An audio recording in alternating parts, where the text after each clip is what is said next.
อัปเดตรายละเอียดจากเจ้าหน้าที่คดีฆาตกรรมโหดเหี้ยมป่าเถื่อนอยู่ที่บ้านนาแห่นเมืองบุรีขันธ์แขวงบุรีคำไส่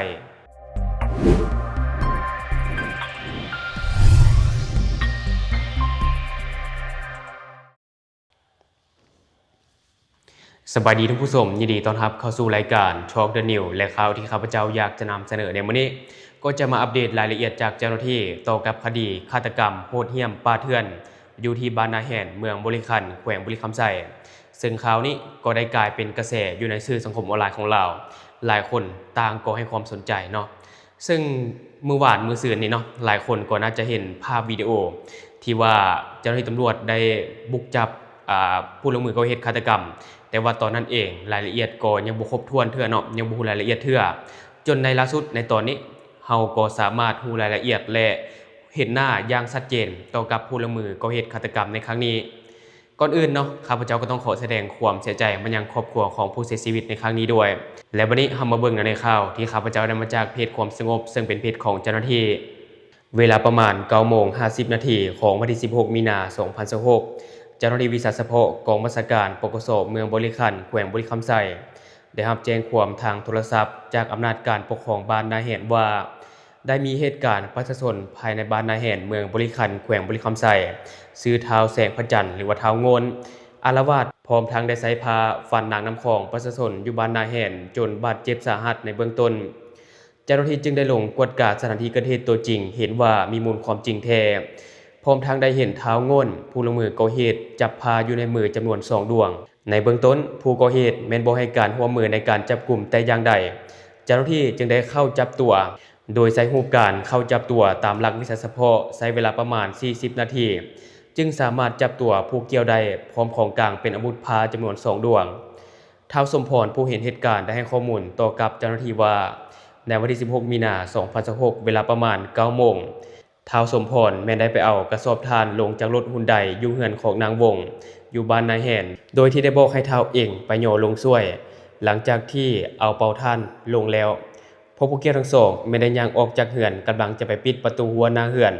ได้มีนางนำของผู้เสียชีวิตขี่รถจักรมาจอดแล้วฮ้องใส่ท้าวเองว่าเอาเบียร์แก้วที่กินเมื่อคืนไปส่งเขาในเด้อ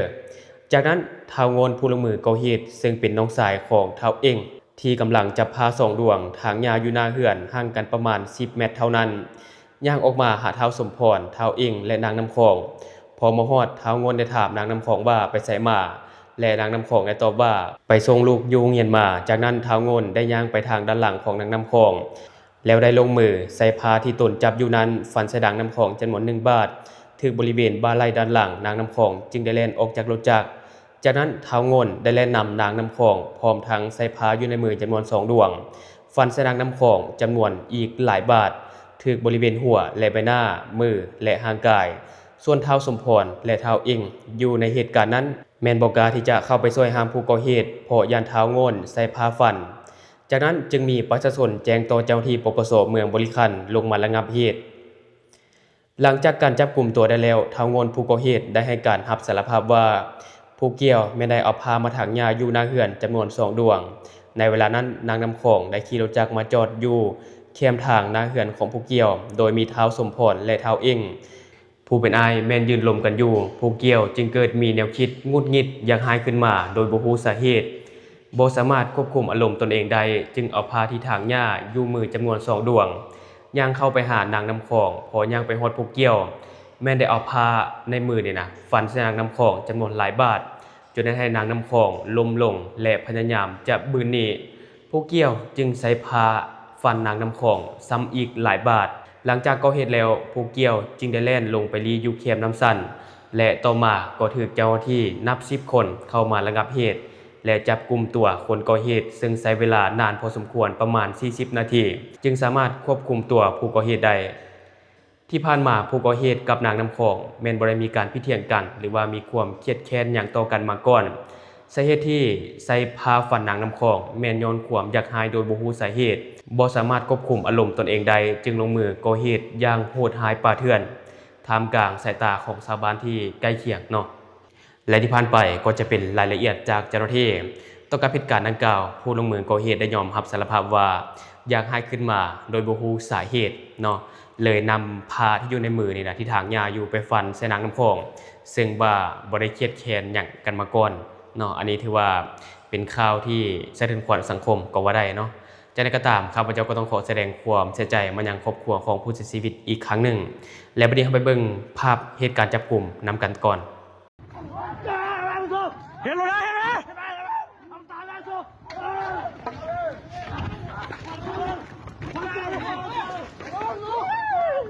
เห็นไหมระวังเห็นไหมระวังไปเอาไปพวกเดียวกันกูได้ลีคนอย่างนี้ระวังคนมันจะเป็นฟันคนนี่นะฮะยิงเลยนะยิงขานะเป็นแต่ยิงครับยิงขาว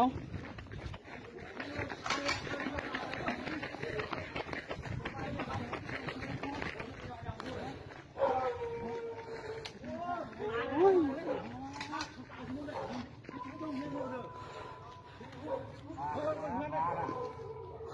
อนวางแม่มึงยอมไม่กูบอกนะเขาไม่เช่ายิงขามึงฟังกูเป็นคนวางก่อนยิงนะคนตั้งมาไป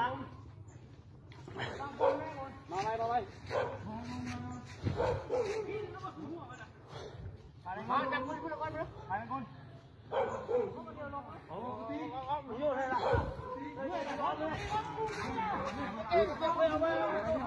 เขาบอกกันแม่เขาบอกกันเลยไร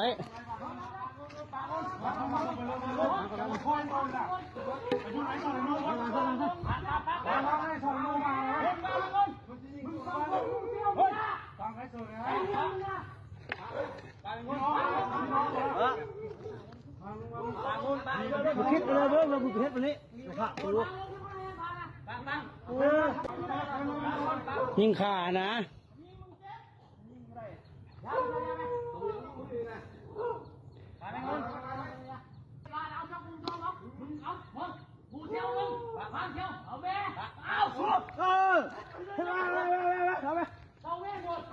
สุดยอดเอามันไปนะวันนี้นะเอาตีหัวห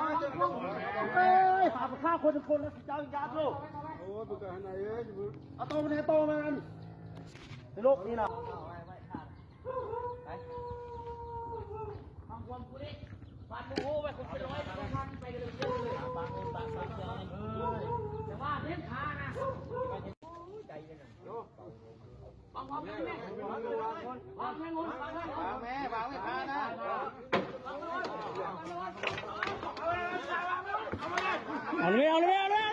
เอาเลยจับพาเลยเอาพาก่อน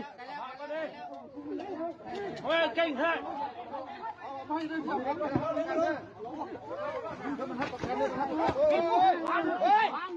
นเท่านะคนเอาแล้วสิพาคนเท่าแล้วใจจะเป็นเดี๋ยว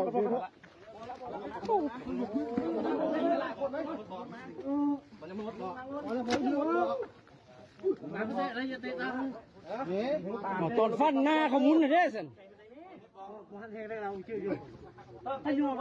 ตัวระบบฟังความเพิ่นงนเว้ยมันตัวไปไม่รู้เลยตัวม